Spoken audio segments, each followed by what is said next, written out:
What's going on, guys? I'm Bill and welcome to Bill's How To. Today I'm going to be showing you guys how to remove any kind of glue, oil-based paint or even silicone from your fingers or hands. Let's get straight into it, guys. Let's do this. Alright guys, so this one here is one of the worst feelings out there. Obviously if you try and wash it in the shower, it takes a couple of days to get rid of this kind of gritty type of feeling. Not a very nice thing to have. So I'm going to show you guys an easy way to remove this.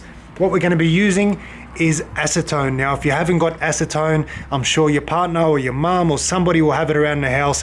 It's basically nail polish remover. So acetone, nail polish remover, exactly the same thing. I know it's probably not the best thing for your hands, but as soon as you clean your fingers or your hands, quickly rinse it off under a tap just to get rid of any of this acetone from your hands. But I'd much prefer the acetone than this glue stuff here right on my hands. So what I've got on my hands is liquid nail.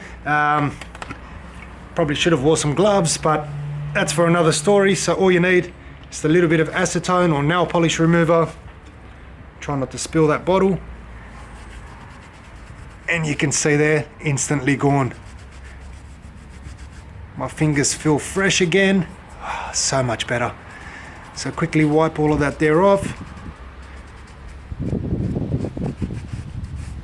And this hand now is like brand new again.